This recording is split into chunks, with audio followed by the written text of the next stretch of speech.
I don't think that business and the environment are mutually exclusive. I think that, you know, we bring profit to a business and we can do something good with that. We needed a project that we believed in. So the project in Uganda meant a lot to us.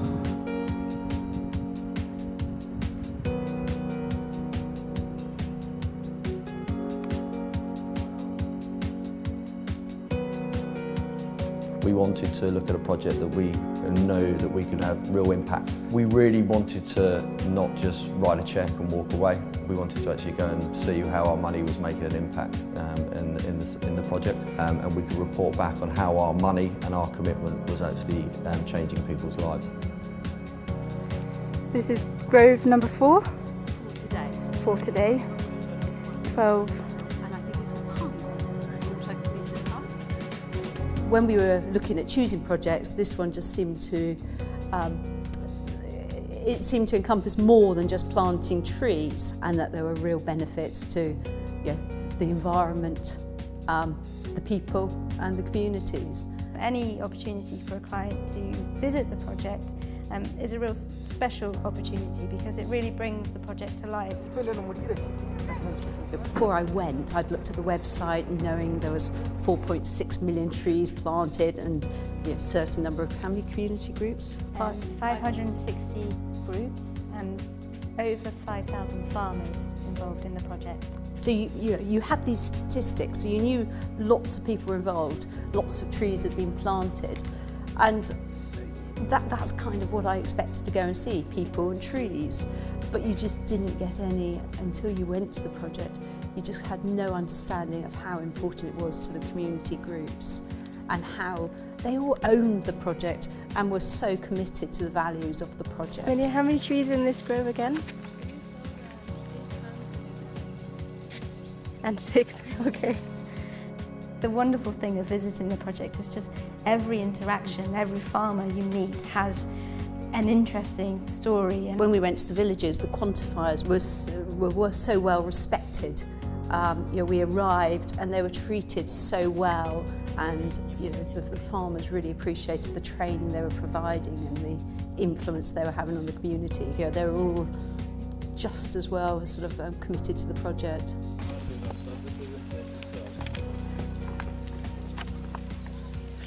We could list farmer after farmer, coordinator, quantifier, and all of them have such an engaging story that you just feel quite privileged to have met them and to have shared in that experience and to have been welcomed by them.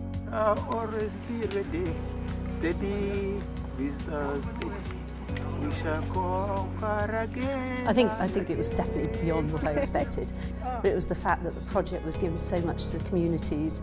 The people were owning the project, and it was just making such a difference to everybody involved. And when I first got back, I probably bored everybody in Grundon's about my experience in Uganda and how fantastic the project was and how we should feel so proud of being involved in such an important project. I've done talks to groups internally, my own team. I've also been to a Rotary Club and talked about the trip, as well as bits and bobs in the press. It was amazing. We sat there and sort of open-mouthed in silence as Toni spoke and gave an overview of her visit.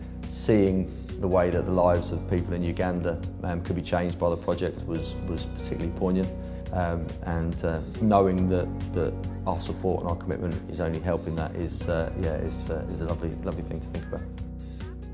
It's engaged us with people we would not normally have engaged with. So people that are interested in carbon offsetting and interested in the project to engage with us, whether it's social media or just a general interest. I think we now feel like we really own the project. It is part of Grundon, that project, and I'm sure we'll be continuing to use some of the material that we found on our trip in sort of publicity things, both internally and externally. We are sending out lots more information, and we will continue to send out lots more information with regards to the visit that Toni has undertaken for us, and we will continue to tell that story as to how our money is making a difference.